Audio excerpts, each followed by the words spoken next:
Bom dia, boa tarde. Queria, antes de mais nada, agradecer o convite da Boitempo, Fundação Lauro Campos, Marielle Franco, para mediar essa mesa, né? Na verdade, essa conferência do professor Ricardo Antunes, com quem eu estive ano passado, numa atividade também da Boitempo, que discutia Marx com o Marcelo Musto, né? Que publicou que teve traduzido pela Boitempo os escritos, o velho Marx, né, os últimos escritos de vida do Marx. Na verdade é um trabalho dele sobre isso, né, uma reconstrução biográfica dos últimos anos do Marx, magnífico. O trabalho do Marcelo Musso, sensacional, e o debate absolutamente fantástico que a Boitempo promoveu aqui em São Paulo. Aprendi muito, né? Eu não sou uma especialista em Marx, eu sou especialista em Antônio Gramsci, trabalho com isso já há 10 anos, mas me sinto extremamente honrada de poder mediar essa mesa, inclusive porque o professor Ricardo Antunes foi meu professor na Unicamp e autor de alguns dos primeiros livros marxistas que eu li, Certificação Neoliberal, e também um trabalho antigo do professor sobre o novo sindicalismo. Foi a primeira coisa que eu li antes, quando eu estava decidindo me fazer ciências sociais, foi um trabalho marxista sobre proletariado, classe operária e sindicalismo nos anos 80, e o professor Ricardo Antunes manteve, né, uma trajetória absolutamente brilhante na sociologia do trabalho, que culminou nessa publicação mais recente da Boitempo, que atualiza a discussão sobre a classe trabalhadora no capitalismo atual, que é o privilégio da servidão, o novo proletariado, o serviço da era digital, um livro que está à venda,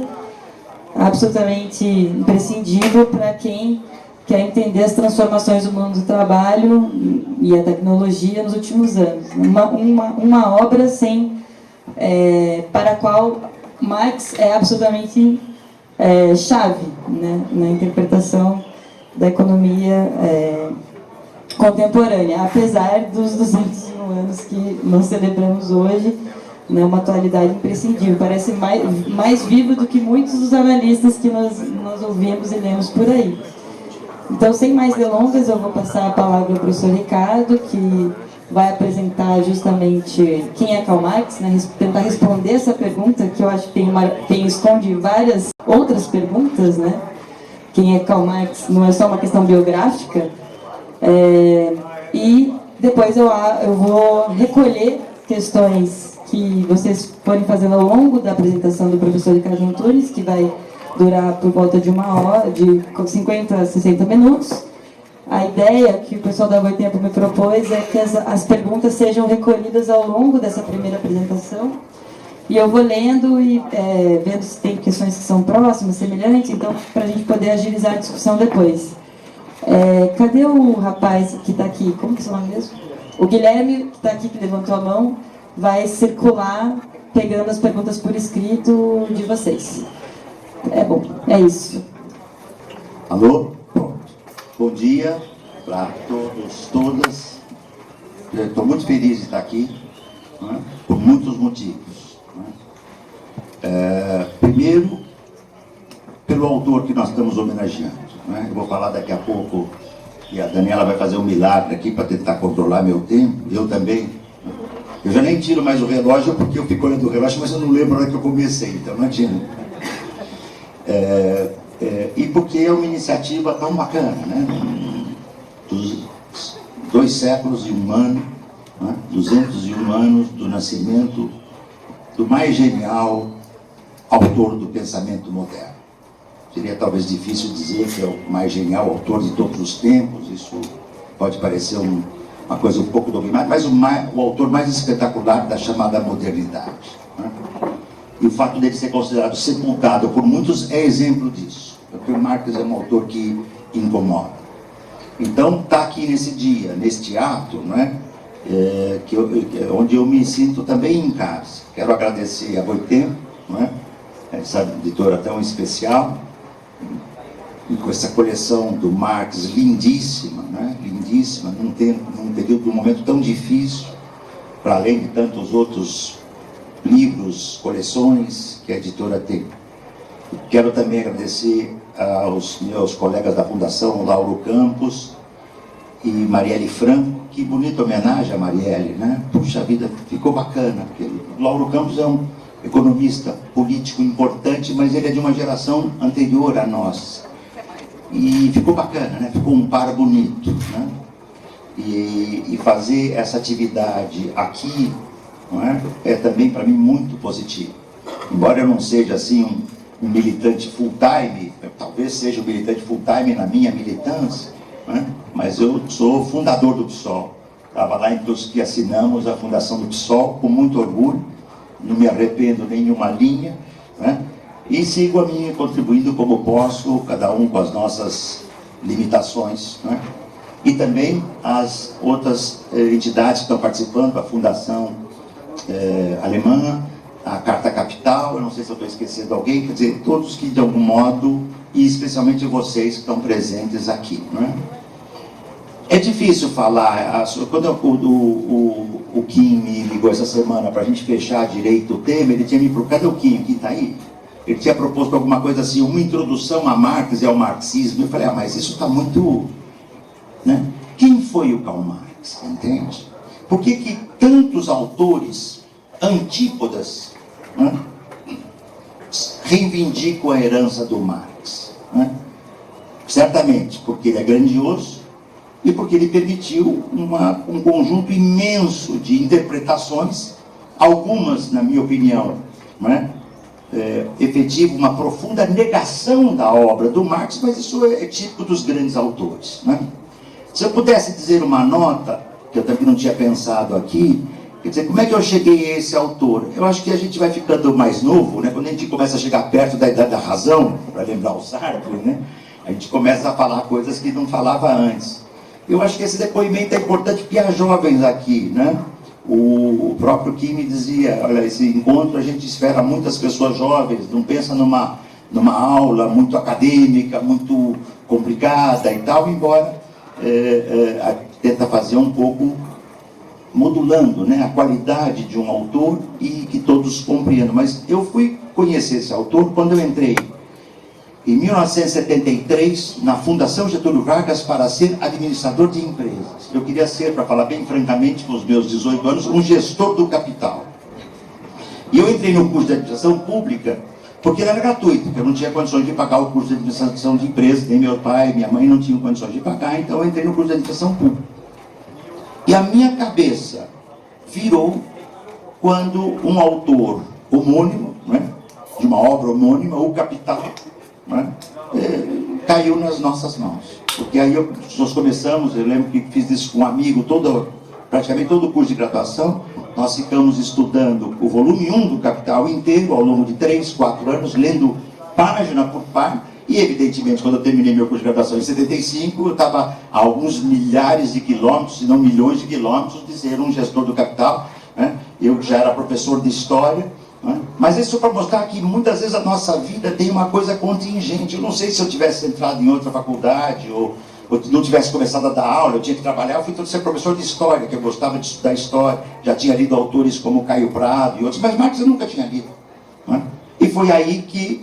E foi com uma obra, e não foi por comentador. Eu não aprendi Marx aprender Marx com Fernando Henrique, via Fernando Henrique Cardoso é gelada, entende? Não dá, né? Não dá. Então foi assim que eu me deparei com um autor desta dimensão. E não pude abandoná-lo mais, tá certo? Por que o Marx é um autor, digamos assim, tão polêmico, tão expressivo, sepultado milhares de vezes e que ressuscita, né? É muito difícil, em 40, 50 minutos, uma hora, né, falar de um ponto da vida do Marx. E mais complicado ainda é tentar falar, né, do conjunto da obra do Marx, né, vida e obra. Eu vou tentar fazer isso, mas num nível que é de introdução, né, para aqueles que participam do debate, aprofundar aqui e ali mais uma questão, né, e retomar outra que não ficou clara, né? Marx nasceu em 1818, 5 de maio, na Alemanha, na região da Renânia, em Trier, e na região que era marcada pela uma nascente burguesia industrial alemã.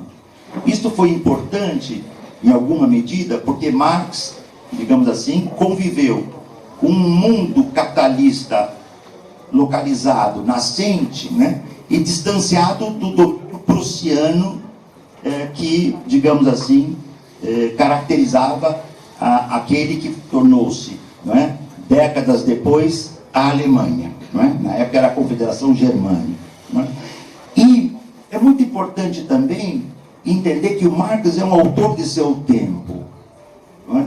1818, expansão napoleônica na França, expansão da Revolução Industrial Inglesa para o mundo, expansão da Revolução Política Francesa, não é? E o atraso alemão. Não é? A Alemanha só vem a se constituir enquanto nação em 1871. Não é? Enquanto a França e a Inglaterra já tinham vivenciado uma revolução burguesa. Isso faz muita diferença. Por quê? Porque o Marx é um autor simultaneamente, isso é muito importante, Marx é um autor simultaneamente alemão e universal. Poucos autores, né, no seu tempo tiveram... Eu já estou dando nome em tudo que eu rascunhei aqui que eu ia falar, entende? Por exemplo, se fôssemos lembrar o Hegel, que é um autor tão importante para o Marx, né? Marx não seria o Marx sem o Hegel, eu vou voltar a isso. Um dialeta de primeira qualidade, um filósofo. Só que o Hegel tinha ódio quando lia as notícias da Revolução Negra no Haiti, a mais espetacular das revoluções pré-burguesas, digamos assim, pré-expansão burguesa, né? Que foi uma revolução negra, comunal, de profunda radicalidade social. E o Hegel se perguntava como é que os negros podiam ousar, entende? Ousar pensar em tomar um poder que, em si por si, para usar categorias hegelianas, em si por si, deveriam ser ideias dos brancos. Né? E o Marx, veja, o Marx é pouco posterior a Hegel, foi um hegeliano e soube superar. Nos anos 30, então esse contexto histórico é muito importante. Às vezes está dando uma isso atrapalha? Não, porque eu não sei ficar com a mão parada, entende? Não, acho que está dando, se quiser, se achar que outro funciona melhor. Eu não consigo ficar com a mão parada, se eu ficar eu vou derrubar aqui o que está do lado. Então esse é o contexto histórico. Nos anos 30, o Marx era filho, né, de uma família... E o pai era advogado, judeu, a mãe era, digamos assim, mais própria de uma família tradicional alemã, né? Mas uma família relativamente culta. Né? E desde os anos 30 ele volta-se para a universidade, vai estudar direito, percebe muito rapidamente, né, que direito não era a praia do Marx, né? E migra para a filosofia, onde ele passa, aí sim, a viver esta primeira fase da sua vida. Isso é importante, não é? Porque como é que se caracteriza o Marx? Marx, filósofo, é verdade, mas é limitado. Marx, economista político, é verdade, mas também é, digamos, relativamente limitado. Né? Marx, sociólogo, não dá, não pode, não dá liga. Marx, cientista político, pior ainda. Né? É um autor, nós falamos muito esses dias do Michelangelo, né? Não, do Da Vinci. Né? Marx é um Da Vinci do pensamento social, filosófico, humanista. Né? E nos anos 30... ele vai migrar para a filosofia, mas é muito interessante que o Marx já tem, nesse momento, né, ele já tem uma postura de vida que vai, de algum modo, marcar o seu pensamento. Eu acho que vale a pena ler essa pequena notinha, porque isto marca um pouco o pensamento desse autor. Né? Deixa eu ver se eu acho aqui. Põe tudo anotadinho, depois não acho nada. É uma declaração que o Marx faz, exatamente, está aqui. Considerações de um jovem por ocasião da escola de uma profissão. 1835. O Marx é 18, ele tinha 17 anos. 17 anos. Ele está com o dilema de... A família queria que ele fosse estudar direito. Ele diz o seguinte, é pequenininho. Nossas relações com a sociedade começam, em certa medida, antes que as possamos determinar.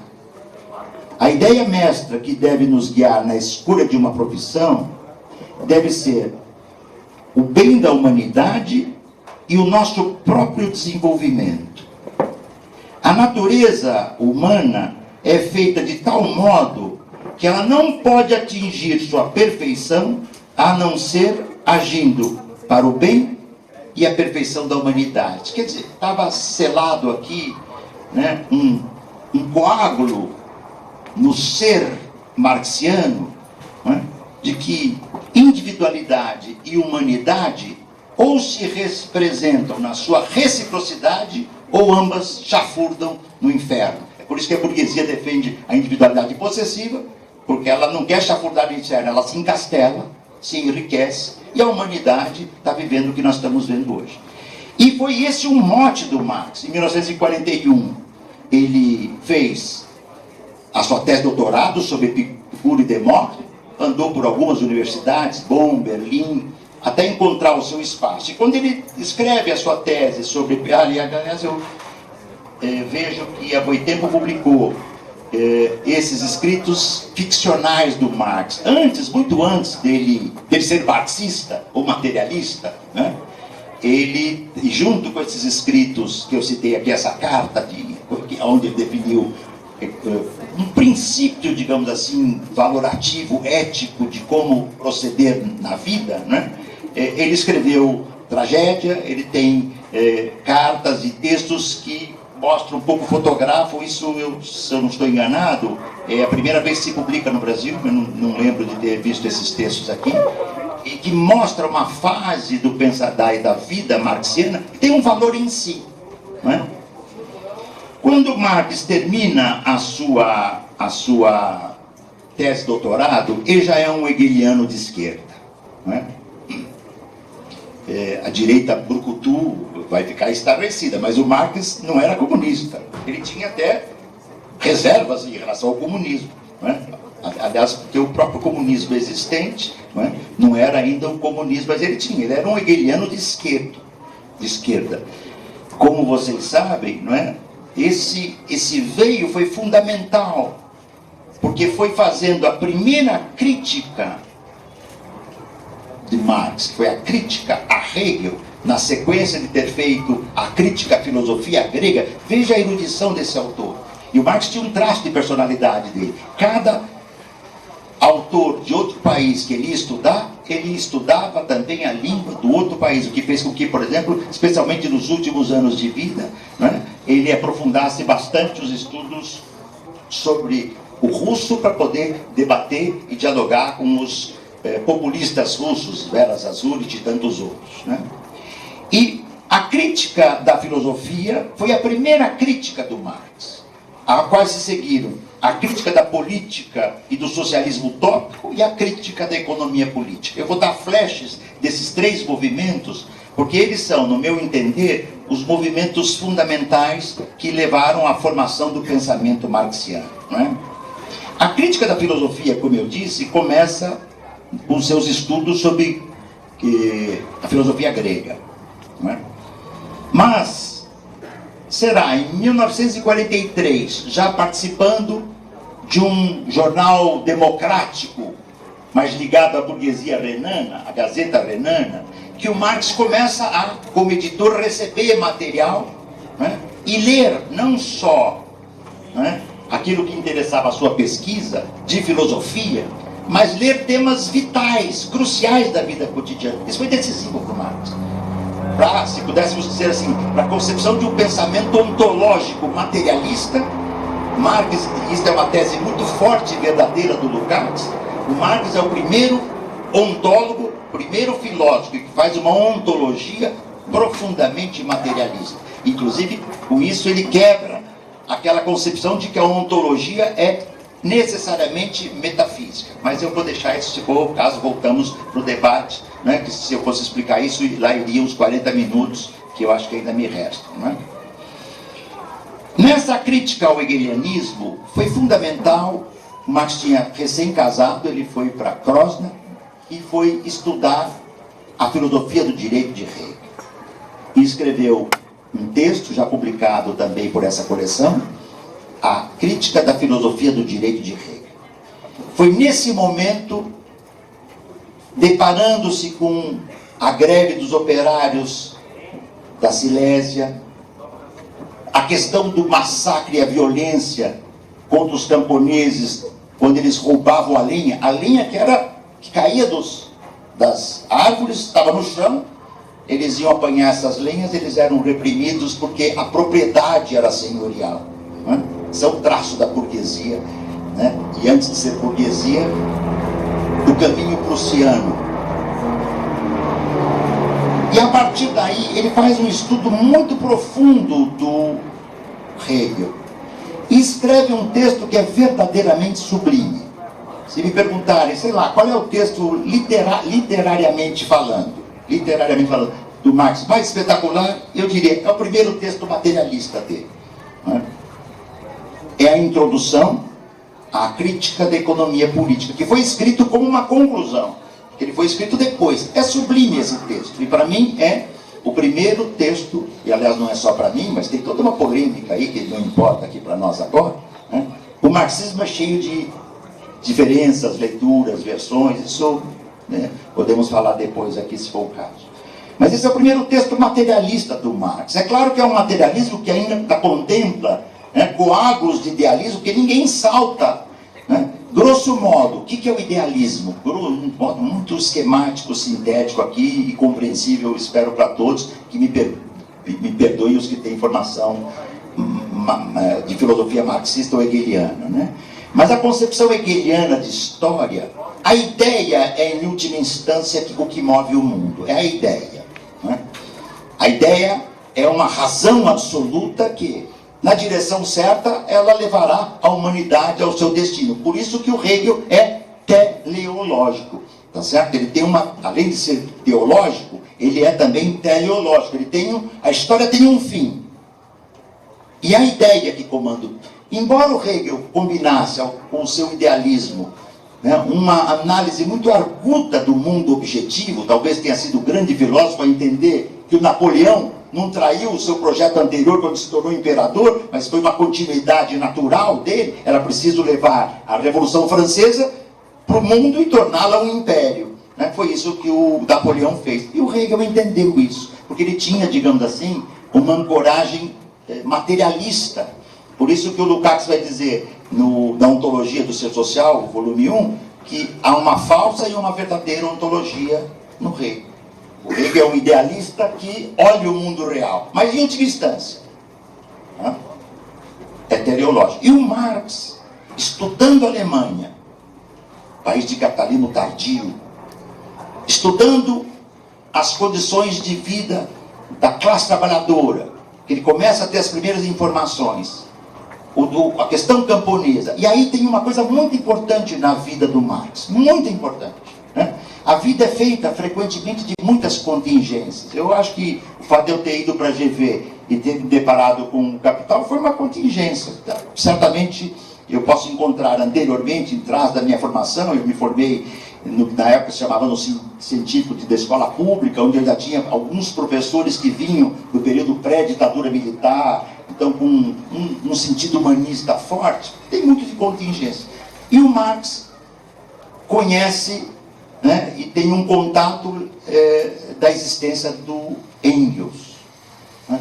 E é muito curioso que o primeiro contato deles não deu samba. Entende? Não deu samba. Né? Tanto é que o contato ficou e passou. Mas o Engels foi vital para que o Marx conhecesse em carne e osso o proletariado, que o Marx não conhecia. Eu volto a falar disso depois, se der tempo. Tá? Foi vital. E quando Marx critica o Hegel, ele faz algumas constatações. São muito importantes para nós hoje. Né? O Francesvaldo ainda está aqui? Rapaz, tomara que o PSOL, né, não perca a ideia de ter neste autor um autor vital para nos ajudar. Não é Bíblia, né? Não é Deus, não é Deus, não é isso, mas um autor vital. Marx vai dizer, Hegel faz uma teoria espetacular do Estado. O Estado, diz o Hegel, é o ente político que vai superar o espetáculo da miséria e da libertinagem. Isso está eu lembro até hoje de memória, na tradução que eu li, eu não leio alemão, tá certo? Na época foi, quando eu trabalhei com o Hegel pela primeira vez, eu fui desse texto, foi edição em castelhano deste livro. O Estado é um ente capaz de equanimizar e, digamos assim, resolver as contradições, o Hegel diz, entre aspas, de memória, estou lembrando aqui 45 anos atrás, né? Superar o espetáculo da miséria e da libertinagem. Tá? Então o Estado vem para organizar a sociedade e dar a ela coesão. A primeira crítica marxiana, materialista do Marx, pega este ponto. E ele é crucial. E o Marx nunca mais a abandonou. Numa palavra curta e direta. Hegel estava errado, diz o Marx. O Estado não vem para coesionar a sociedade e dar a ela racionalidade. O Estado vem para perpetuar a desigualdade. Portanto, só haverá mundo emancipado a partir da eliminação do Estado. Isto, aliás, é um ponto de confluência profunda entre Marx e os anarquistas. Talvez seja um dos grandes pontos de confluência, em meio a tantas tensões e polêmicas. Mas é uma tese vital, porque eu não vou entrar nisso aqui, nem é o meu objetivo, mas uma parte enorme das esquerdas mundiais acham que, se aproximando do Estado, vão mudar o mundo. Vão mudar para pior. Porque o papel da esquerda não é mudar o mundo, tá certo? Dentro da ordem. É mudar o mundo contra a ordem. É evidente que o definhamento do Estado, né, o deperecimento do Estado, até as palavras aí do Marx são cuidadosas.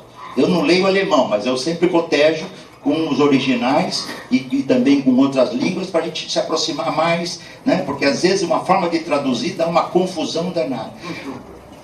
Uma sociedade emancipada plenamente, que nós estamos longe disso, nenhuma dos chamados revoluções socialistas chegou perto disso, por motivos complexos também. No ano que vem a gente pode tratar disso aqui, né? Nenhuma sociedade conseguiu, mas nenhuma sociedade será plenamente livre, emancipada e autodeterminada enquanto tiver um poder acima da gente e que diga o que a gente vai fazer. É simples assim. E isso é profundamente atual. Por mais que a maioria dos partidos de esquerda, dos setores de esquerda, e mesmo da intelectualidade, passe um pouco ao lado. Marx nunca abandonou esta crítica. Se vocês forem olhar a crítica do programa de Gotha, 1875, está lá.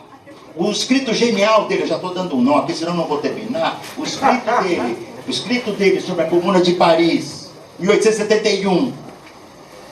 A Comuna é o embrião de uma sociedade sem Estado, porque o poder comunal é antitético ao Estado. Claro que tem uma questão aí muito complicada que o Marx não se furtou, nem o Engels, né? Bom, e como é que a gente chega a esta sociedade, não é? Sem Estado, comunal, comunista, emancipada, se é impossível tomar o Estado e eliminá-lo. Aí a diferença crucial do marxismo com os anarquistas. Debate positivo e importante. Os anarquistas diriam, se eu não estou simplificando muito os anarquistas, e é tudo que eu não gostaria de fazer, eu estou tendo que ser conciso, né? Eu costumo dar esse curso há uns 400 anos, né? Na universidade, e trabalho com mais calma. Os anarquistas imaginavam naquela tese da implosão do Estado, né? É como se você, metaforicamente falando, bota uma dinamite e o Estado implode. Marx vai dizer, não dá para implodir o Estado. Você tem que ter um contra-Estado para enfrentar as forças do Estado e poder depauperá-lo. tá certo? E poder ir num processo lento de destruição e desaparição do Estado. Essa crítica é decisiva. A segunda crítica que o Marx faz ao Hegel, não é? Por certo, é de que Hegel era um autor idealista. Sendo um autor idealista, não é? Ele, digamos, em última instância, a sua análise é metafísica. Metafísica. É acima do mundo real porque é ideal. Tá? A segunda crítica que o Marx vai fazer, então a crítica ao Hegel, né? E há vários estudos disto, né? Isso vai até a ideologia alemã, né? Mas o fundamental é uma dialética da materialidade, da objetividade, né? E a ideia de que o Estado não é um ente eterno. A segunda crítica do Marx será, né, à política e ao socialismo utópico. Marx muito cedo vai para a França, tem que sair da Alemanha. Aliás, ele perambulou por tudo quanto era país, que era sempre perseguido, né? Brutalmente, aliás, imperdível. Acho que todo mundo já assistiu aqui o Jovem Marx, né? Imperdível, muito bonito, sensível, razoavelmente denso historicamente falando, né? E mostra as tensões de dois jovens espetaculares, né? E os seus momentos de dificuldade. Não omite alguns traços da personalidade, quer do Engels, quer do Marx, quer da Jane, etc. Tá? No seu período, digamos assim, de contato com o socialismo utópico, foi muito importante.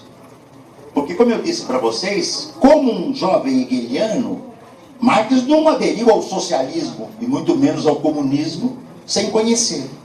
Né? E o debate, quando Marx se defronta com Proudhon, por exemplo, com os anarquistas, com Bakunin e com tantos outros, né? Ele já está num período de ebulição. E tem uma outra coisa muito importante no texto de 43, finalzinho de 43, que é a introdução. É quando Marx, pela primeira vez, diz que as armas da crítica, é aí que está esse texto, as armas da crítica, né, têm que se apoderar do proletariado. E a revolução do nosso tempo não é mais burguesa, mas é proletária. Né? É o operariado. Tá? Como é que é a metáfora que o Marx usa? O filósofo é a coruja, a ave de Minerva. Os filósofos. O proletariado, tá certo? Ou seja, a transformação do mundo é o canto do galo gaulês. Tá? É essa metáfora filosófica, né? Esse autor, como vocês estão percebendo, ele é irrelevante, ele não tem nível, entendeu? Ele é rústico, ele só lê 200 línguas, entende? Né? E é compreensível porque ele não entra na universidade. A pergunta é perguntar onde viceja a mediocridade, entende? Os ingleses diriam, that is the question, né? Essa é a questão que a gente deveria talvez fazer. Onde viceja, né, o pensamento, né? A rusticidade do pensamento. E na crítica ao socialismo utópico, foi muito importante a polêmica, não é? Com Proudhon, com um certo socialismo, digamos assim, não necessário, porque o Proudhon é um socialista utópico que também se aproximava de certas concepções anarquistas, não é? E também há autores como Bakunin, não é? Claramente anarquistas, não é? Sem esse traço proudhoniano, e é nesse caldo cultural que o Marx vai formular a sua tese, que talvez seja melhor expressa, não é? Até esse momento, na miséria da filosofia, tá certo? Quando ele recebe o livro Filosofia da Miséria, do Proudhon, ele lê em um dia e meio, 2 dias, ele fica ensandecido, e semanas depois, ou um pouco mais que isso, eu não tenho certeza agora de memória, ele lança a Filosofia da Miséria. Né? Ou melhor, a miséria da filosofia para provocar a polêmica com a filosofia da miséria. E dizendo fundamentalmente o seguinte, o Proudhon lhe falta a dialética hegeliana, que ele nunca abandonou, no Capital ele faz homenagem no prefácio à primeira edição, que ele faz questão de repetir termos do Hegel, porque não se deve bater em cachorro morto. Hegel foi, com todos os limites do seu idealismo, foi uma figura vital, especialmente essa compreensão dialética do mundo que o Marx herdou do Hegel. E a ideia de que a propriedade, tá certo, está diretamente atada com uma outra constatação que o Marx faz, de que o capital se funda na propriedade privada, tese que o próprio Rousseau já tinha apresentado, para citar um pensador pré-Marx importante, pensador do mundo da Revolução Burguesa, o pensador radical do mundo da Revolução Burguesa. Mas esta propriedade depende do trabalho assalariado, que explora o sobretrabalho da classe operária. A teoria da mais-valia ainda não estava desenvolvida, mas um escrito maravilhoso do Marx, tá certo? Também já publicado pela coleção, há bastante tempo, aliás, são os manuscritos de 44, Econômico e Filosófico. É uma obra-prima, porque é o primeiro texto filosófico do Marx, é o primeiro texto de, digamos assim, um olhar para a economia política ainda com uma cabeça de um filósofo. O Marx estava começando a estudar a economia política, aí aparece de novo o peso do grande Engels. Não é? O Engels disse bem, no enterro do Marx, nós, dizia o Engels, nós somos inteligentes, um grupo lá de poucos que estavam no enterro. O Marx é genial. Isso é isso. Para mim não há nenhum nível de equiparação do Engels com o Marx em termos da qualidade da sua obra, porque o Marx está fora. O Marx está naquela camada genial do pensamento. Genial. E como todo gênio, como de certo modo foi o Freud também. Né? O gênio também faz as suas confusões às vezes. Né? Mas o gênio é aquele cara que vai além do seu, muito além do seu tempo. Mas aqui tem um peso decisivo. Além dos estudos do Engels sobre classe operária, o Marx se encantou com a formação do proletariado na Inglaterra. Faço aqui também um outro depoimento. Quando eu propus eu ia falar uns 200 anos, mas para dar eu vou reduzir a uns 20 anos só, tá bom? Uns 20 anos atrás, 2 anos, já está falando, 2 décadas, então fica mais brando, né? Eu propus a ela coordenar a coleção Mundo do Trabalho, que eu acho que é a coleção mais bem sucedida, me permito dizer, do mundo. Eu não conheço nenhum lugar do mundo uma coleção que tenha quase 60, 70 títulos sobre classe operária no nosso tempo. Não vi na China, não vejo em Paris, não vejo na Inglaterra, né? O Histórico ao Materialismo tem uma coleção bonita, mas é sobre marxismo em geral. São cento e tantos livros, está quase perto de 200 livros. O nosso é sobre a questão do trabalho. Mas além de ter aprendido com o Engels, quem é a classe trabalhadora corpórea, o Marx leu um texto do Engels que balançou a cabeça dele e o tirou do mundo idealista definitivamente, do mundo ideal definitivamente, quando ele leu o esboço da crítica de economia política do Engels. De novo o Engels comparece aqui, dizendo aqui, né? E bota o dedo na ferida, aqui é que está. Se eu não compreender o coração da economia política, não é a economia, e não é a política. Então o Marx é economista, então ele é político. Não, é a ciência que o Marx cria. É uma teoria social de novo tipo, fundado na crítica da economia política. E a ideia do economia e política, ela já mostra isso. Ela compreende uma totalidade. E o Engels põe o dedo aqui nesta coisa. E quando o Marx lê essa crítica da economia política, isto abre para a terceira crítica do Marx. Não é? A primeira, a crítica da filosofia e do idealismo alemão. A segunda, a crítica à política e o socialismo utópico. Antes de chegar na terceira, só uma nota da política.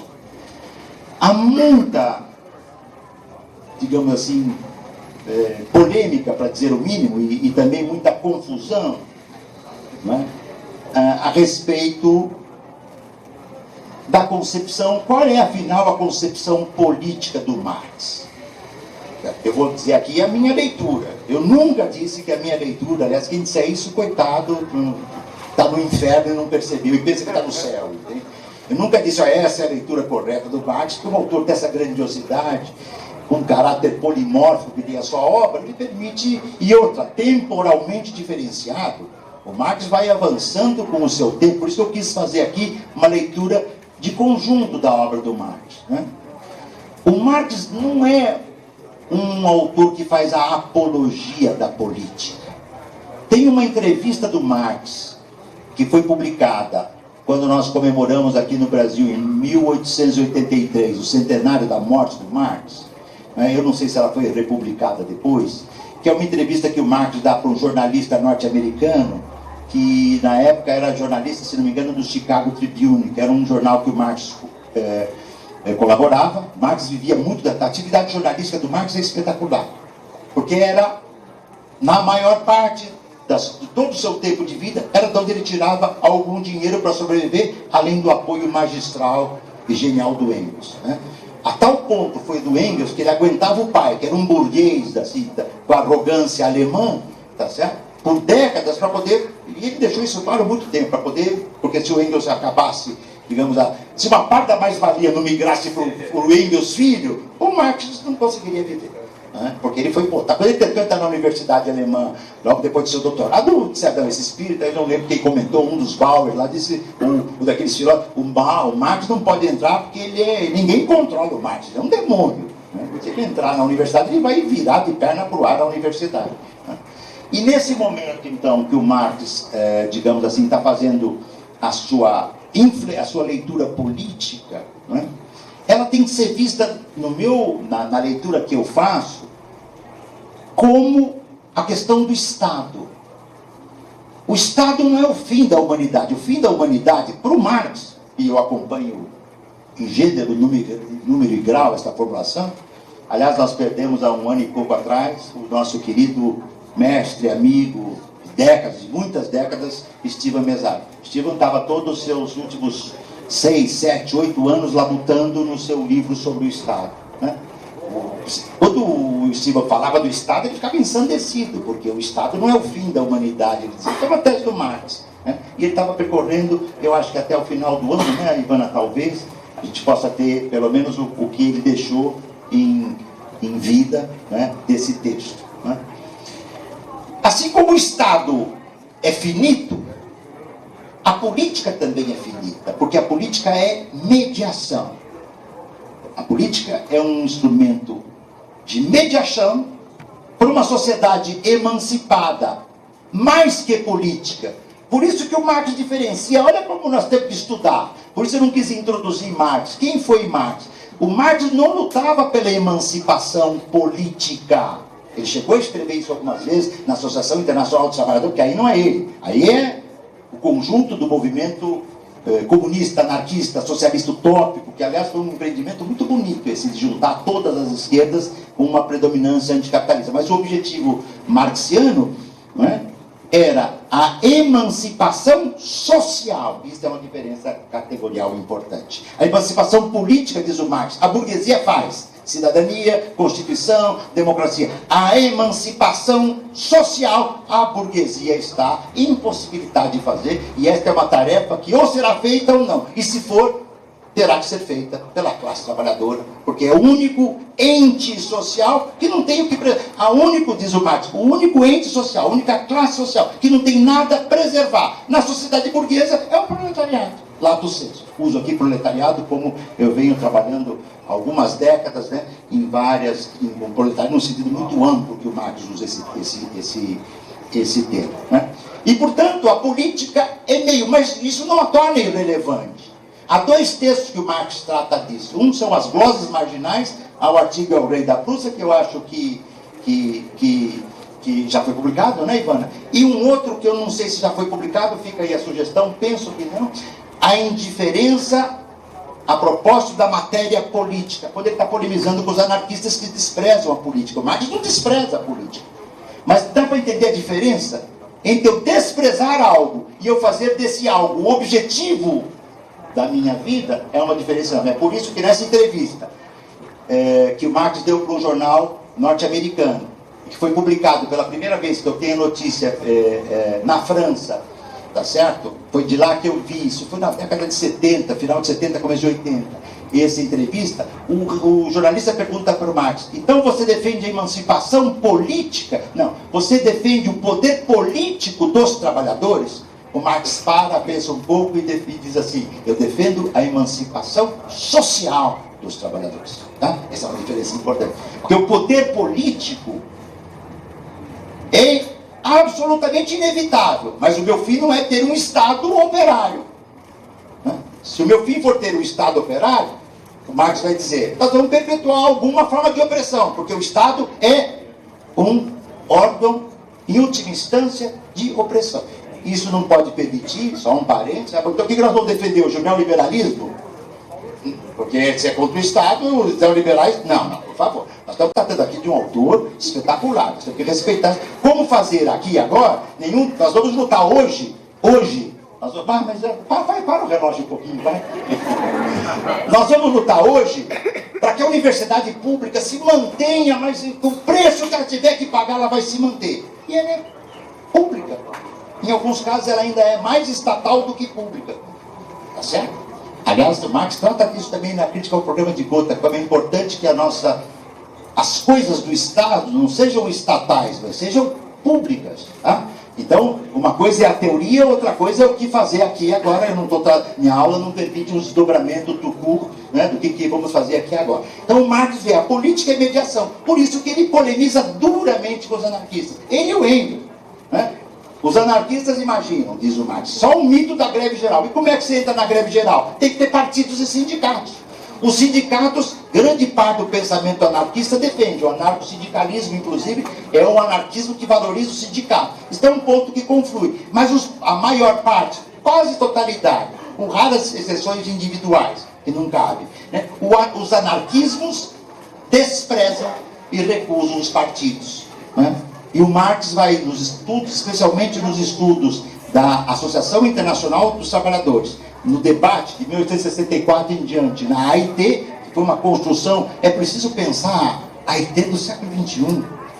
O que seria a Associação Internacional dos Trabalhadores e das Trabalhadoras do século XXI, sem o qual não mudaremos nada no mundo. Porque o capital se mundializou e as lutas globais também são mundializadas. O capital é inteiramente mundializado. Todos os organismos estão sob seu controle. É preciso reinverter isso. Vai ser para um debate, vai ter um debate hoje à tarde. Né? Esse debate, se der tudo certo, né? Eu vou brincar aqui com a minha mãe, só que eu vou falar no minúsculo. Minha mãe falava no maiúsculo com vigor. Esse debate, se Deus quiser, eu vou assistir aqui, tá certo? Mas o meu Deus aqui é no minúsculo, bem pequenininho. Tá certo? É um uso livre, né? Com todo o respeito a quem faz um uso maiúsculo dele. Não, todo o respeito mesmo. Aqui não estou brincando, não. Aliás, é o mínimo que eu posso ter aos teólogos da libertação, que são socialistas, alguns são profundamente radicais. Pudesse muitos setores de esquerda terem a radicalidade que tiveram os teólogos da libertação. E creio. Aliás, o texto mais magistral do Marx, mais magistral, já disse aqui outras vezes, né, é aquele em que ele chega na religião é o ópio do povo. Ah, mas o Marx diz que a religião é o ópio do povo. O babaca que fala isso não leu. Porque o texto que leiam está na introdução à crítica da filosofia. É uma página e meia. É primorosa. O Marx vai dizer, vou de memória aqui, a religião é o suspiro aflito de quem vive a miséria religiosa na terra e não vê perspectiva na terra para abolir a miséria real. Então, como é que o primeiro trovão lá nas comunidades primitivas, né? Foi um Deus lá que minha mãe dizia quando chovia muito tinha trovão, e Deus estava empurrando o guarda-roupa, entende? E quando a coisa ficava feia, porra, era puta de um trovão, porque esse guarda-roupa é pesado. Entende? É isso, eu não sei explicar um trovão, é o guarda-roupa, é o senhor, e assim vai. Mas eu não quero simplificar um debate complicadíssimo. Mas nisso o Marx também não faz nenhuma concessão. Embora respeite. Né? E foi também na juventude, antes de ser... Sabe qual foi um livro importante que fez com que o Marx fizesse a crítica da religião? Eu esqueci de falar isso aqui. Ele fez a crítica a Hegel. Isso é muito importante, a crítica da filosofia. Os gregos, Hegel e Feuerbach. Ler o livro A Essência do Cristianismo, do Feuerbach, foi fundamental. Porque o Feuerbach era um dialeta mecânico. Marx chega a dizer, em algum momento, ele faz parte do materialismo vulgar. Mas ele tinha uma tese muito forte. Quem cria o Senhor somos nós. Nós aqui inventamos o Senhor. Isso é confusão inventada, é confusão terrena. Isto foi vital para o Marx, porque ele não pensava isso antes de ler A Essência do Cristianismo de Feuerbach. Né? Na sua crítica da economia política, essa é a terceira grande crítica. Né? Um jeito de saber como é que o Marx gostava de se definir é ler quando ele entrava em cada país, os documentos que ele apresentava. Nos primeiros anos da sua vida, ele dizia assim, profissão. Coitado, ele tinha que inventar uma profissão. Ele dizia lá, filósofo. Aliás, eu vi outro dia uma jornalista, quando eu li o livro, como é que chama aquela jornalista francesa que escreve, como é que chama? Gênia, Mulher do Diabo. Vale tudo, né? No mundo atual vale tudo, né? É uma jornalista francesa conservadora. O livro é até interessante, mas a tese é horrorosa, né? A autora que é do diabo, já que nós estamos no mundo, né, neo, tá certo? Né? A autora talvez seja do diabo, né? Mas é isso que eu estava falando antes, que eu perdi o fio da merda. Isso. Sabe o que eu precisava, se não for muito difícil, um gole de água, né? Ah, legal, obrigado.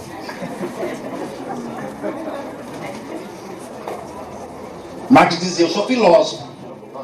A partir de um determinado momento ele escrevia, ele passa a se definir como profissão, economista político, né? Isso é um pouco como ele se define perante, e eu dizia, essa jornalista que me foge o nome agora, francesa, conservadora, né? Ela dizia que o Marx também, ele nunca trabalhou. Mas dizer que o Marx nunca trabalhou é uma virulência brutal. O Marx nunca foi assalariado do mundo empresarial, por motivos mais ou menos óbvios. Mais ou menos óbvio. Aliás, tem um depoimento bonito no Jovem Marx. Ele chega desesperado lá para o indivíduo que está fazendo a entrada dele lá, a documentação, que também é o correio. Ele diz, pelo amor de Deus, me arruma um emprego. Aí o cara fala, com essa letra aqui ninguém pode trabalhar no correio. Aí, acho que ele tem vontade de mandou o cara para aquele honroso lugar que todo mundo conhece e só fala quando está no espaço privado, tá certo? Tudo bem. Mas aí quando ele estava saindo do correio, pode ser uma coisa ficcional, mas pode ser documental, eu não lembro disso. Ele volta pro cara e fala, olha, eu topo qualquer trabalho.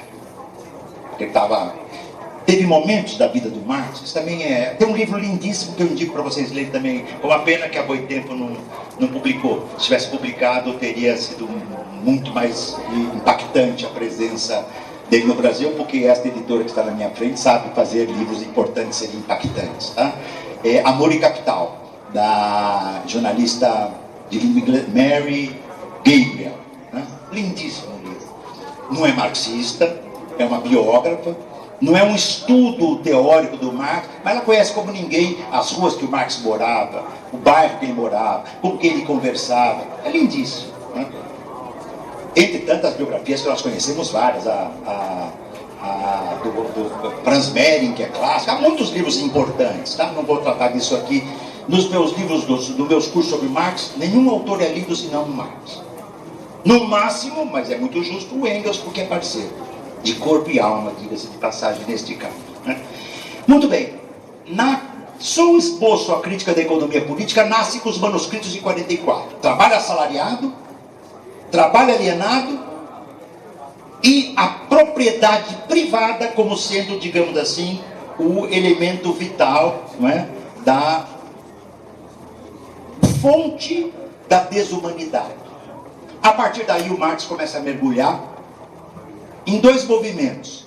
Grandes livros, digamos assim, políticos, né? Cito 2 ou 3 magistrais. O Sonho do Brumário de Luiz Bonaparte é uma obra-prima. Fui reler agora para tentar entender essa tragédia que nós estamos vivendo. Reler, não sei se pela 10ª vez, primoroso.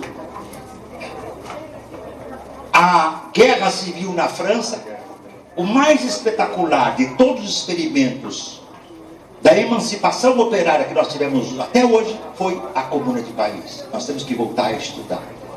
A mais espetacular. E foi o único dos que foram derrotados, a grande maioria foi derrotada, foi o único que foi derrotado como o Quilombo dos Palmares, por forças brutais que exército nenhum colonial conhecia quando tripudiaram e trucidaram Palmares, a mais magistral comuna negra brasileira, mais magistral comuna negra brasileira, tá certo? A Comuna de Paris tinha 2 exércitos de luta, o francês e o alemão. O proletariado tomou Paris, os 2 generais, né? Falaram, peraí, nós estamos lutando entre nós aqui e o nosso verdadeiro inimigo tomou o poder. Aí juntaram as forças e enquanto não morresse, tá certo?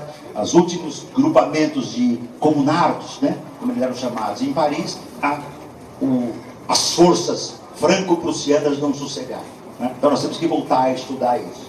Muito bem, além desses livros, então, 18 por Maio, Guerra Civil em França e Crítica ao Programa de Gotha, poderia citar mais 10, mas sim com essas pistas. Às vezes eu estou fazendo um pouco o roteiro para quem quiser estudar. Quero estudar um pouco a obra política do Marx. Esses 3 são o começo. E claro, eu deixei de falar aqui também o texto clássico, que todos nós conhecemos, que é um panfleto primoroso. Então, se ele é panfleto e primoroso, é uma contradição em termos. Porque é um panfleto que é um primor. Aliás, quem diz isso, não precisa nem ser marxista para dizer isso. Como é que chama aquele sociólogo tristemente já morto nos Estados Unidos, que publicou Tudo que é Sorte se desmancha do ar? O Marshall Berman, um lindo livro. Ele vai dizer, é uma obra-prima da modernidade, este texto do Marx e do Engels. Tá? Muito bem. O segundo grande incursão de Marx sobre a economia política se enfeixa em 1857. O Marx ficou a vida inteira, nos anos 50, falando que tinha que terminar o meu livro. Ele falava assim, quer dizer, todo mundo tem que ter o seu momento de perda de lucidez, né? Eu preciso terminar o meu livro, né? O meu livro. E o livro não saía. Eu estava dizendo também que houve momentos, bastaria dizer isso, que os recursos que ele tinha, míseros, ele não sabia se, eu vou terminar, ele não sabia se ele enterrava um filho morto ou se ele garantia aqueles míseros recursos que ele tinha para dar um mínimo de condição para o nascimento de um filho novo que vinha. Você pode dizer que o dilema dos pais, pai e mãe, né? Aliás, é uma vida muito bonita também, né? Dos dois, né? Quando eles não sabem se enterram com um mínimo de dignidade ou dão nascimento, um mínimo de dignidade para a criança que está vindo, isso mostra a dimensão da tragédia, né? Então, no meio dessa penúria, ele tinha que escrever. O Engels, mais uma coisa linda do Engels, o Engels escrevia os artigos dele, Engels, e mandava lá para o jornal e punha lá assinado Karl Marx. Um brucutu da ultra extrema vai dizer, tá vendo? Falsificava. Coitado. Os brucutus vão passar. Tinha um filme no tempo que eu era criança que eu gostava do título, Os Brutos Também Amam, não vale mais. Isso valia para o faroeste norte-americano. Se você tem uma ideia, diga que não vale mais. Não vale. Quando Marx faz o seu livro de 57, a contribuição, a crítica da economia política, e publica em 59, foi quase um fracasso. Porque o livro estava assim... Não, já saiu, Evandro? Contribuição à crítica de 57? Isso é uma outra coisa muito importante também, né? 57 e 59. Esse é o primeiro rascunhão do Capital autorizado para publicação, diferente dos Grundrisse, tá certo? Que ele vai trabalhar pesadamente, especialmente na década de 60, e que é, como o próprio nome diz, são anotações, são rascunhos. Esse é o sentido da palavra Grunds em alemão, tá certo? Os Grundrisse são anotações, né?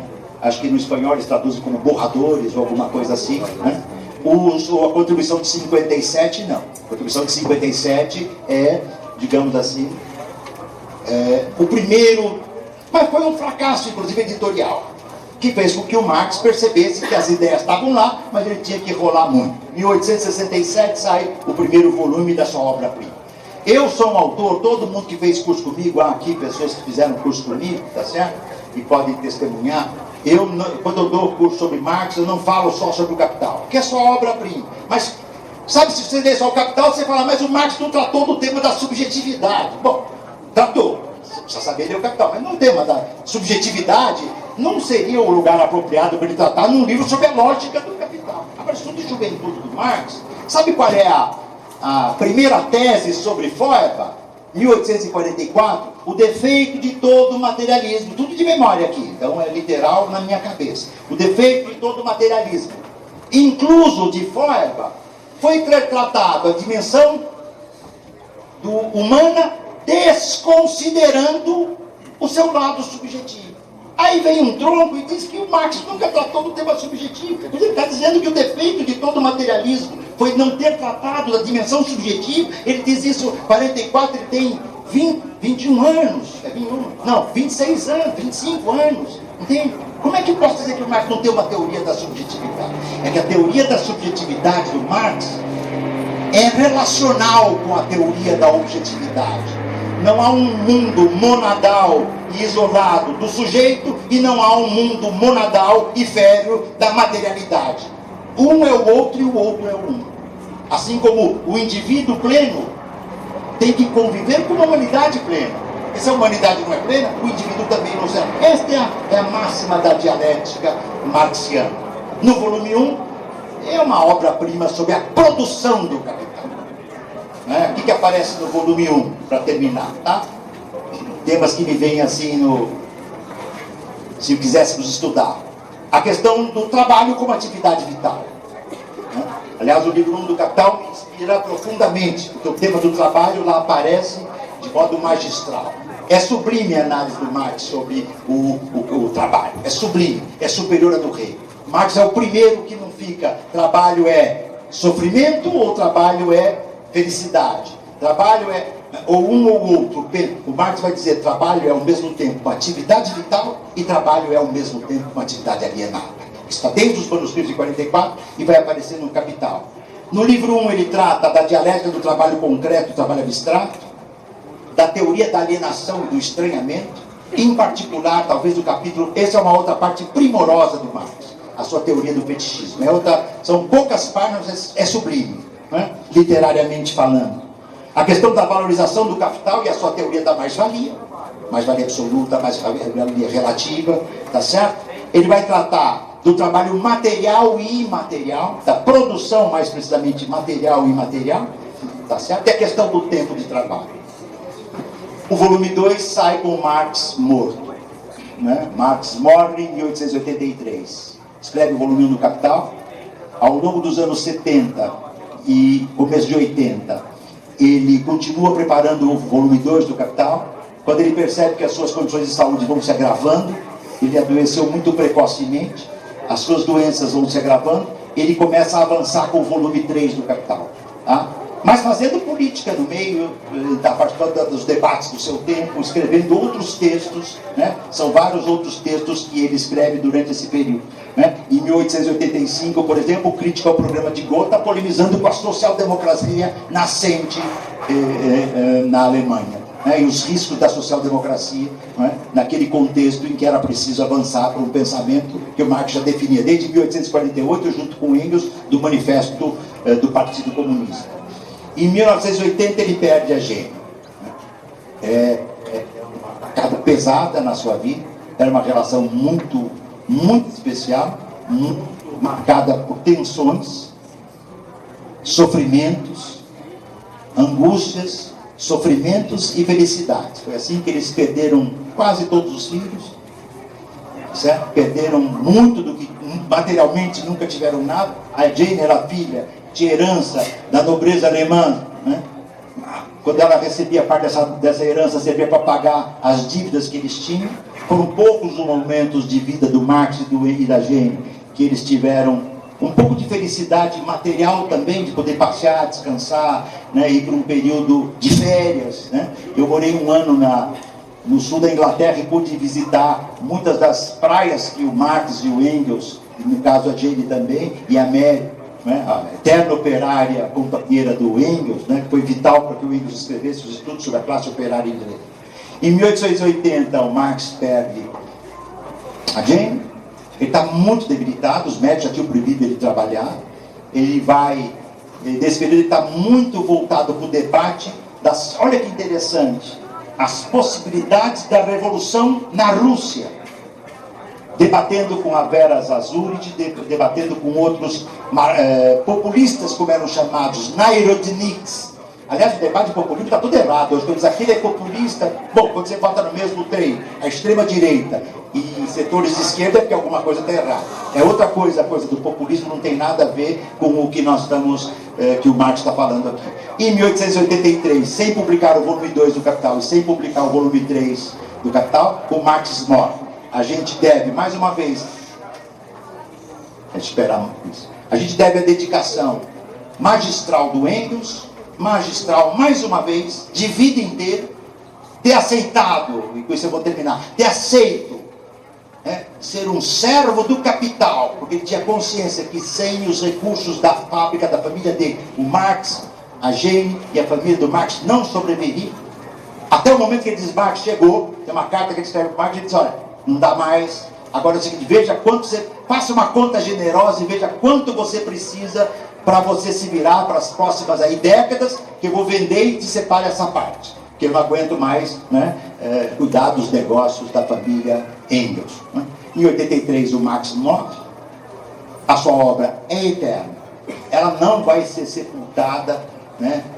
Não foi pelo fascismo clássico, não foi pelo fascismo e nazismo clássico, não será pelos proto-fascistas e pelos fascismos que nós estamos vendo em tantas partes do mundo hoje. Essa minha aula hoje é dedicada ao autor que deu vida à humanidade. Ele é o nosso ponto de partida, não é o nosso ponto de chegada. Marx é o nosso ponto de partida para a emancipação. E nesse sentido, eu não sou idealista, mas nesse sentido, a obra do Marx é eterna. É eterna enquanto estivermos no capitalismo e existir classe trabalhadora. Obrigado.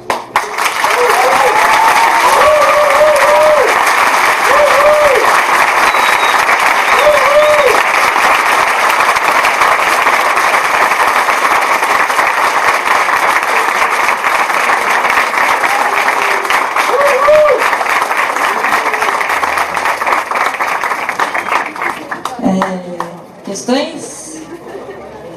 Só uma? Então vou sortear aqui. Sorteado foi. Vamos lá. Marx diz que não é possível implodir, entre aspas, o Estado. Divergência com os anarquistas. Pergunta: quais são as razões que Marx expõe do porquê não é possível implodir o Estado? Muito importante essa questão, vou tentar ser breve, né? O Marx diz o seguinte: o Estado é um aparato de dominação do capital.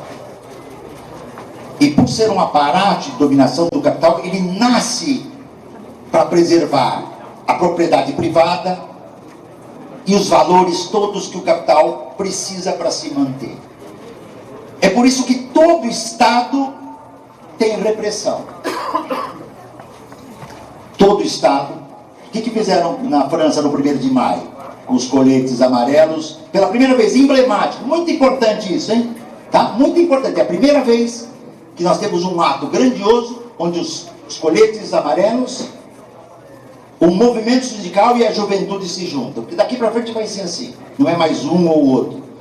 Mas eu aprendi com o Marx. Primeiro, não aprendeu, porque o Marx nunca disse besteira.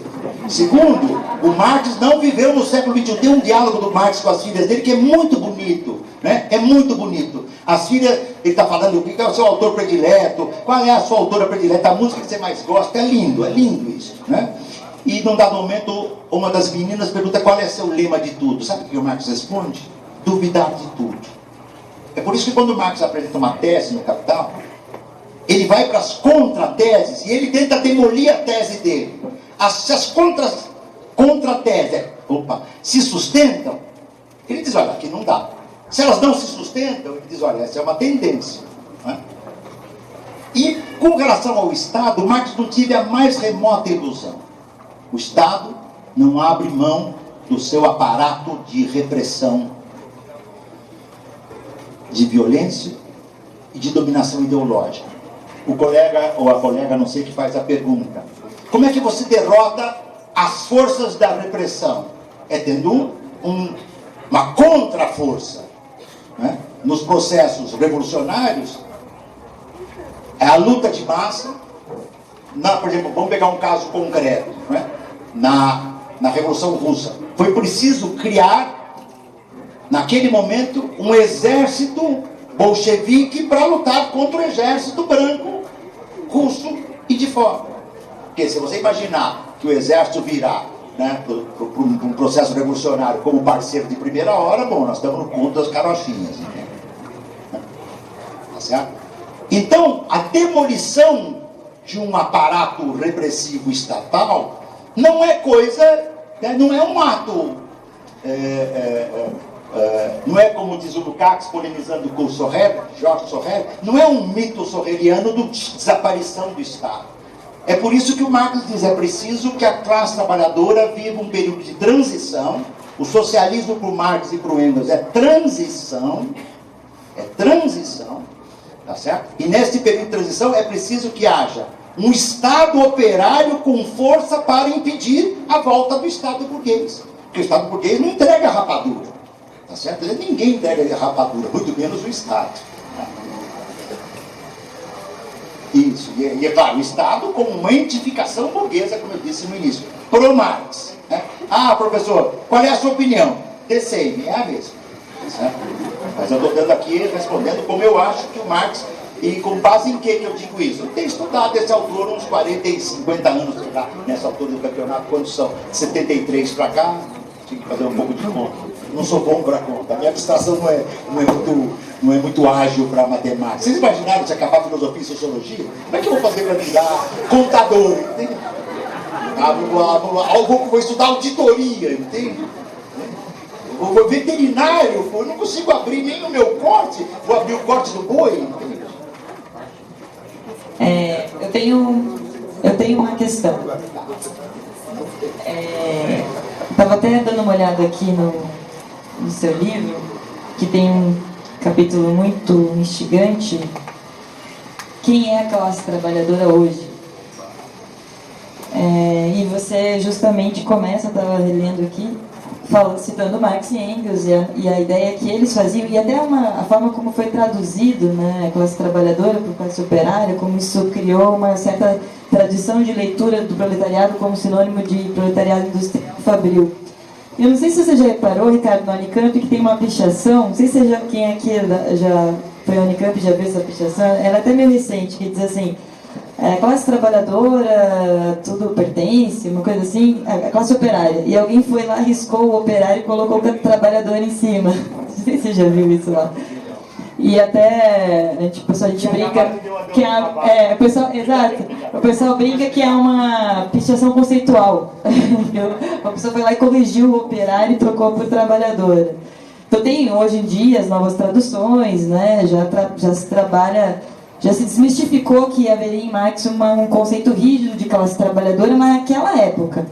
Então isso já é uma primeira dimensão. A segunda lógico, Marx morreu no final do século XIX e ele não viu nem as guerras mundiais que a gente atravessou, o século XX, nem a Guerra Fria, muito menos a ascensão do neoliberalismo, as transformações tecnológicas que a gente enfrentou desde então, muito menos os 10 últimos anos, que foi uma verdadeira revolução tecnológica que afetou o mundo do trabalho numa proporção que você discute, né, no seu livro, que a gente não tem nem condições de ter a totalidade desse alcance, da intensidade dessa transformação. Então, de certa forma, te provocando a nos dizer não só quem foi Marx, quem é Marx hoje, para quem quer entender a classe trabalhadora e, ao entendê-la melhor, também atuar melhor em sua defesa e na organização dos seus interesses.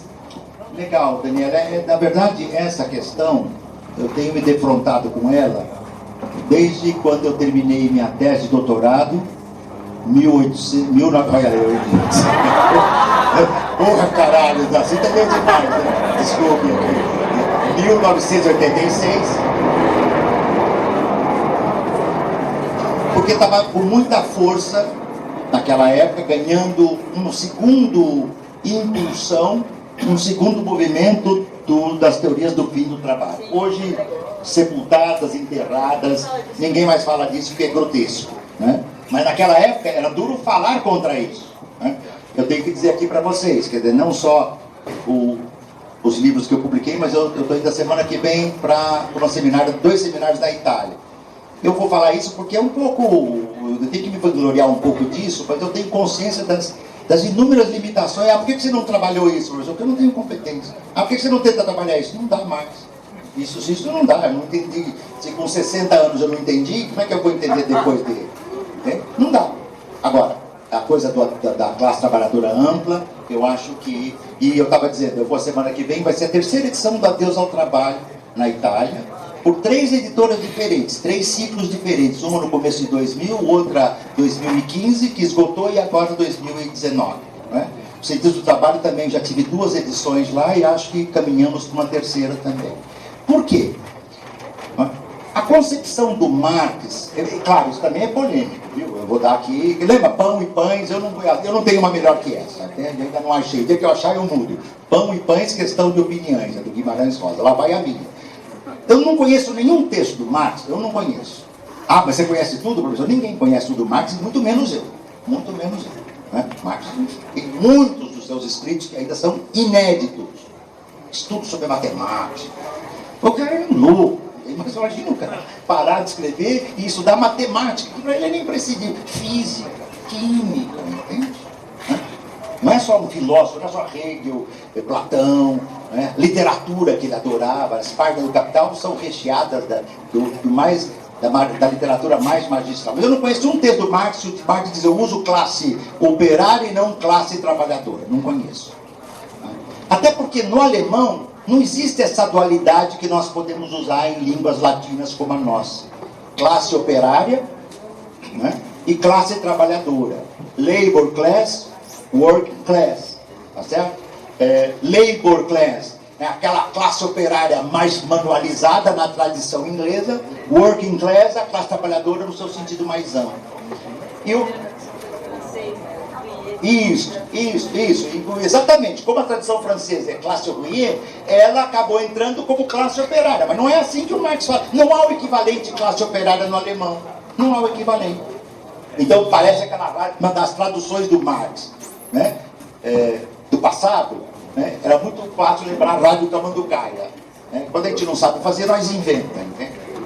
Rádio Tamanducaia. Quem gosta de futebol aqui, já passou dos 30 anos, 30 vezes 2, vai lembrar do que era gostar de futebol, gostar de rádio e lembrar da Rádio Tamanducaia. Era uma rádio no sertão aí de Minas, e quando não tem notícia, nosso papel é informar. Quando não tem notícia, nós inventamos. Né? O Marx nunca distinguiu isso.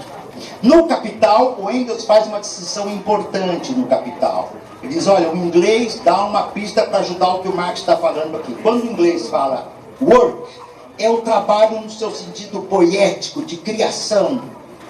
O work é a dimensão ineliminável. A tese, eu vou falar de um autor que eu prezo muito, que inspirou todo esse meu trabalho. Inclusive a polemizar asperamente com ele, mas tive a felicidade de debater pessoalmente com ele, que é o Robert Kurz, já morto. Né? A tese do fim do trabalho, essa está sepultada, porque se tiver fim do trabalho, de duas uma: quem vai limpar a minha privada? Ou eu tenho um escravo, ou eu vou ter que botar a mão na massa. Entende? É ineliminável. E a noção de trabalho do Marx, o Habermas chega ao absurdo dizer que o Marx tem uma concepção de classe trabalhadora muito manual, de operário. Por favor, de trabalho. Quem conhece o Capital, como é que o Marx usa para diferenciar o trabalho humano do trabalho animal? O arquiteto e a abelha. Ele poderia ter pego o metalúrgico, o camponês, o trabalhador químico. Mas a ideia do arquiteto é porque o trabalho supõe criação, atividade fim. Para quê e como eu vou fazer. Então o Marx tem uma noção ampla de trabalho. Agora, ponto 2, eu indico aí os meus trabalhos que tratam disso, especialmente os sentidos do trabalho. No Adeus ao Trabalho eu jogo essa tese, os sentidos que me permitiram desenvolver isso mais longamente. Eu escrevi de lá para cá, inclusive neste último, que eu tento mostrar como no Marx é completamente legítimo falar no proletariado de serviços. Proletariado. Ah, professor, mas não tem mais valia no setor de serviços. Quem disse que não tem? O Marx, não é verdade. Vai ler o volume 2 do Capital lá. Ah, mas eu conheço um autor que disse que não tem. Também ele ficou no volume 1. Eu conheço um que disse: eu fiquei no volume 1 e nem fui pro 2, que não precisava mais. Pô, a ignorância é ilimitada. É ilimitada. O ato de ignorar é ilimitado. O volume 2 é espetacular, porque o Marx trata ele usa essa expressão, como há um movimento da produção na esfera da circulação. E cita atividades, indústria de transporte, armazém, comunicações e outras que geram mais-valia. Mas não é tudo para Marx gera mais-valia, porque no volume 3 ele vai dizer: mas o comércio não gera mais-valia. A novidade que esse meu trabalho traz é que eu voltei a ler com muito mais atenção nos últimos 5 ou 6 anos esses 2 volumes para tentar, porque acho que é vital hoje. Então o Marx tem uma concepção ampliada. Agora veja bem, isso é muito importante para a gente não deturpe o Marx. Mas então por que o Marx falou tanto do proletariado industrial? Eu pergunto para vocês, aí basta um rudimento de história. O que é o novo na história humana a partir da Revolução Industrial? Não é do camponês, não é a explosão do camponês. O novo, no que diz respeito, para usar uma expressão do Gramsci, bonita, esse é outro que merece também ser lembrado, né? Das classes subalternas. O que é novo nas classes subalternas? a explosão do proletariado industrial. Então o Marx e o Engels mostram, então é muito bonito, porque o Engels dá corpo e alma aqui no sentido metafórico, né? Espírito também no sentido objetivo, corpo e alma de uma classe que tem homens, tem mulheres, tem brancos, tem negros, tá certo? Tem índios. Isso tem uma dimensão histórica. Por isso que eu disse, não foi por acaso, a obra do Engels influenciou muito. O Marx não sabia quem era o proletariado. Aliás, eu vou brigar com alguns amigos meus aqui, mas não é maldade, é que a gente, todo mundo brinca um pouco. Mas quando eu vejo ali um outro filósofo falar, pô, mas a classe operária acabou. Primeira coisa importante é perguntar qual foi a última vez que esse companheiro filósofo, essa companheira, vamos dizer lá da Índia, vamos dizer que eu estou falando de alguém, né, filósofo indiano, foi numa fábrica. Eu fui à fábrica, até hoje eu entro em fábrica, eu entro em loja de serviço, eu entro em tudo que eu posso entrar, porque às vezes um olhar e uma intelecção que você faz, né, da fábrica, hoje é muito diferente da fábrica de 30 anos atrás. Isso a gente tem mostrado em abundância. Só que existe uma nova fábrica hoje, é a fábrica do serviço. E nós temos que entender. E tem mais. Se quisermos falar em revolução no século XXI, vamos ter que entender quem é esse proletariado de serviço. E o que isso tem a ver com o Marx? Tudo. Ah, mas desenvolve isso, professor, está no capítulo 2 do meu livro, não dá para desenvolver. Mas tudo. Essa pista é do Marx. Porque para o Marx a concepção de trabalho é ampla. O Marx e o Engels definem assim: classe trabalhadora, ou classe operária, ou proletariado, ou operariado, são todos aqueles e aquelas que vivem da venda da sua força de trabalho. O Uber hoje, né, vive da venda da sua força de trabalho. Os iFood, iPhone, iPod, vivem se matando pelas ruas da venda da sua força de trabalho. Professores das grandes complexos corporativos educacionais do mundo vivem da venda da sua força de trabalho. Como o proletariado metalúrgico do ABC, como o proletariado metalúrgico de Campinas, que nós conhecemos também, de São José dos Campos e tantos outros, tá bom? Bom, como a gente tem só mais 10 minutos, tá, eu vou fazer um conjunto, vou apresentar, e aí você já aproveita para encerrar, tá? São 3 sessões bem diferentes, mas eu tentei de alguma forma pegá-las de forma integrada.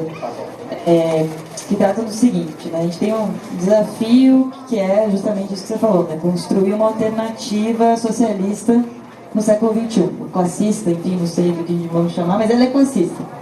E a gente já entendemos que essa classe trabalhadora é complexa, é ampla, a gente fala até de proletariado de serviços, enfim. Como essa classe, ou como um movimento, uma alternativa, uma antítese, hoje, dialoga com aquela classe operária mais tradicional? Quais são os laços que devem se estabelecer com aquilo que, durante todo o século XX, se reconheceu como vanguarda do movimento dos trabalhadores? Enfrenta um refluxo organizativo e social muito forte no mundo todo, e aqui no Brasil não é diferente. E a segunda parte da questão é... Essa é de enorme complexidade. Eu vou tentar dar uma pista, mas foi a primeira vez que me faz uma pergunta assim. É espetacular essa pergunta, é dificílimo, eu precisaria de um pouco mais de tempo, eu vou dar uma nota. Você quer falar só sobre isso, então? Não, eu vou falar mais de 1 hora sobre isso. Já foi todas aí. Mas elas estão relacionadas. Quero saudar a qualidade da pergunta. Tá? Ninguém se identificou aqui, mas nunca me fizeram essa pergunta. É que a gente fica só olhando para o novo, né? Aqui a questão é como a gente olha para o não tão novo, né? Mas que é igualmente parte da classe trabalhadora que hoje enfrenta uma crise. A segunda parte da pergunta que tem relação com a primeira, como a gente enfrenta a sociedade política capitalista, a dimensão parlamentar, sindical, as estruturas que existem dentro do capitalismo de representação de classe, os seus limites, né? E a parte final, uma pergunta que não tem muito relação com as duas, mas que eu acho que também... Coisa parlamentar. A questão parlamentar e a terceira tem. E a terceira do ponto de vista internacional, como essa antítese se postula, né, se projeta. A gente tem uma esfinge chamada China. Como você pensa esse Estado chinês, a relação da classe trabalhadora com uma construção em dimensão internacional, tentando juntar as perguntas, acho que seria... Só resolva isso. Eu acabei de ver o Crespan aí, né? Não sei se o Crespan está ainda aqui, se eu ouvi há pouco. E imagino que eu não posso estar lá atrás, eu não posso invadir a mesa da tarde, né? As três são muito complicadas. Uma nota sobre cada uma delas, né? Eu vou começar pela terceira, né? Com uma conclusão. E não vou desenvolver. A luta de classes em escala global hoje passa decisivamente pelo que vai acontecer com a China. A China foi o país que deu os mais altos níveis de greve no início do século XX. Mais altos. Né? A China roubou nos anos 2000 ou 1990 o discreto charme do capitalismo latino-americano. Qual era o discreto charme do capitalismo latino-americano? Aqui uma modesta lembrança, que é também uma forma de homenageá-lo ao Rui Mauro Marinho. Eu que não sou propriamente um marinista, nunca fui. Mas uma coisa é não deixar de reconhecer a importância. Nós temos que recuperar esse autor um pouco mais. Né? O discreto charme do capitalismo latino-americano é a superexploração do trabalho. Aliás, eu falo disso há bastante tempo, está lá no meu livro Rebeldia do Trabalho, de 1988, publicado, que é a minha tese de doutorado defendida em 86. Só que eu tinha uma extração, como tenho hoje, que não é propriamente marinista, mas é muito importante. A China praticou níveis de exploração do trabalho os mais brutais, o que já mostra uma tragédia. Pensem em vocês, não dá para desenvolver aqui. Como é que um país que viveu uma revolução socialista teve um primeiro momento de uma transformação socialista muito profunda, né, sob a liderança Mao Tse-tung, a tentativa de um socialismo enfeixado em si mesmo, que é um baita do problema, que de novo me repetiria a uma formulação genial do Marx e do Engels, que eu não vou retomar aqui, do socialismo como um processo simultaneamente nacional e universal. Né? A China viveu uma primeira tentativa de transição para terminar, depois sendo a maquinofatura do mundo. Aliás, quem diz que a teoria do valor não tem mais validade, que a classe trabalhadora não tem mais validade, podia ver, se não dá para ir à China nessa altura do campeonato, podia ver filme chinês. Já estava bom. Aliás, eu comento 3 ou 4 no capítulo 1 do meu livro aqui. Um chama Behemoth, é maravilhoso. Maravilhoso no seu em si. Né? Então a China, digamos assim, ela é a maquinofatura do mundo, entende? Ela tem um mercado interno monumental, mais de 1 bilhão e 500 milhões de pessoas, sua população economicamente ativa, tá certo? Não falta muito tempo para chegar a 1 bilhão, e a China hoje é proprietária, tá certo? De amplos setores do mundo. Então passa decisivamente por lá. Eu não caracterizaria a China como um país socialista, não vejo nenhuma possibilidade, mas eu reconheço que é um debate. Querem um exemplo? Eu estive uma vez na China, foi uma pessoa muito bacana, fomos um grupo de pessoas, todos nossos amigos aqui, Michel Levy, Gilberto Ascar, Marcelo Musto e o saudoso e amigo, era muito amigo dele também, o Domênico Lotzuto. E nós fomos um dia passear, são marxismos para todos os gostos aí. Os abacaxis estão variados, aí eu me incluo em vez, abacaxi que é uma brincadeira, né? E eu e o Domênico sempre tive uma relação ótima com ele, ótima, né? Respeitando sempre muitas diferenças no marxismo e políticas também.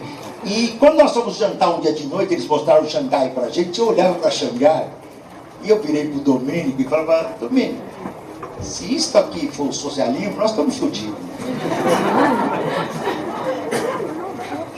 Nissan, Toyota, só Apple, entendeu? Não tinha nem o Huawei, ainda não tinha bombado como é agora.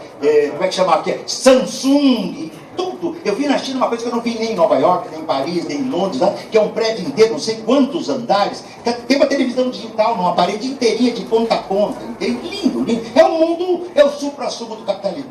E o meu querido Domênico Lotto falou: Ricardo, eu estive aqui em 1990, esse povo passava fome. Esse socialismo emprega todo mundo, esse socialismo, é esse o caminho, é inevitável. São duas leituras. E quem sou eu para dizer que o Domênico está errado? O Domênico é um intelectual de primeira qualidade, um marxista de primeira qualidade. Mas a nossa divergência é profunda. Não vejo o socialismo na China. Agora, também não é fácil. Também não é fácil ainda, mas é um país capitalista.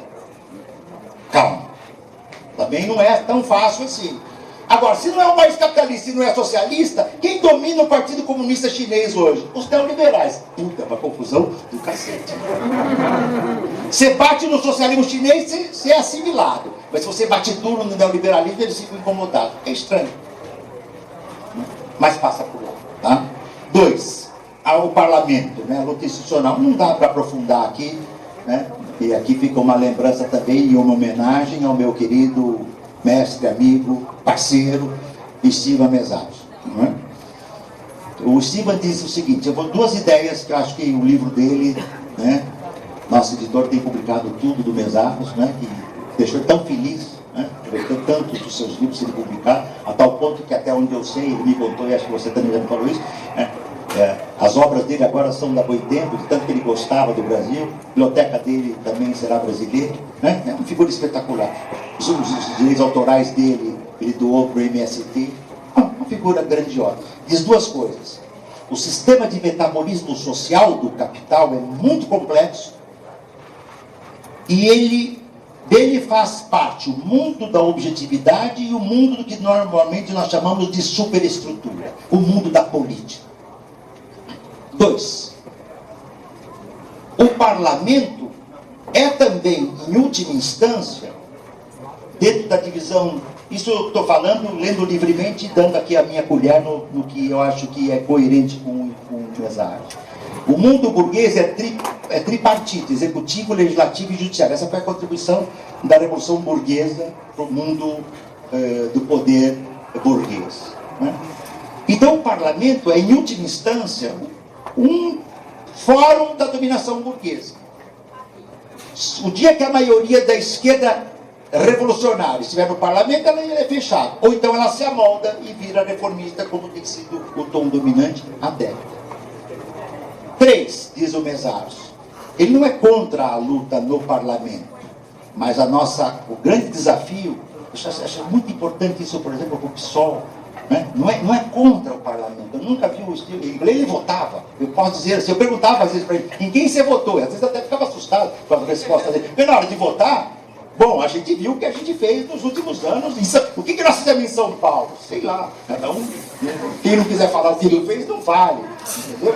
Mas a gente às vezes faz, quando a questão, você tem protofascismo do lado, mudou o cenário O Estivan vai sempre dizer o seguinte, o decisivo é uma ação extraparlamentar. Sabe por quê, Daniela? Porque não é no parlamento que nasce a dominação burguesa, ela nasce no sistema de metabolismo social do capital. E é que é uma inspiração que o Mesaros tira do Marx. É nesse mundo metabólico, tá certo? Do capital que você tem que derrotar. No parlamento é uma luta muito importante. Né? Muito importante. Mas ou você tem densidade, impulsão social para pressionar o parlamento, ou você entra... O Florestan falava isso, foi republicada recentemente essa entrevista de décadas atrás. Ele diz assim, ninguém passa imune pelo parlamento. Se vocês fizerem uma vista rápida dos quadros tarimbados que entraram no parlamento, e a cor, que entraram com uma cor e saíram com outra, vocês vão ver que as 2 mãos não são suficientes para a gente elencar, porque é muito complicado. A primeira questão, tá certo? Ontem e hoje. O capitalismo hoje é muito diferente do capitalismo do século XVIII, da Revolução Industrial. Mas os pilares fundamentais do capitalismo são o mesmo. Valorização do capital, inegociável, propriedade privada, inegociável, e exploração e espoliação sobre todas as modalidades possíveis da força de trabalho, seja ela manual ou intelectual, seja ela digital ou não digital. Esta é que nos une ao passado da classe trabalhadora. Se nós não soubermos a história da classe trabalhadora, nós não vamos sair dos desafios que a gente tem no presente. Eu acho que já deu, não quero atrapalhar a mesa seguinte, agradeço a esse público lindão que está aqui hoje, tá?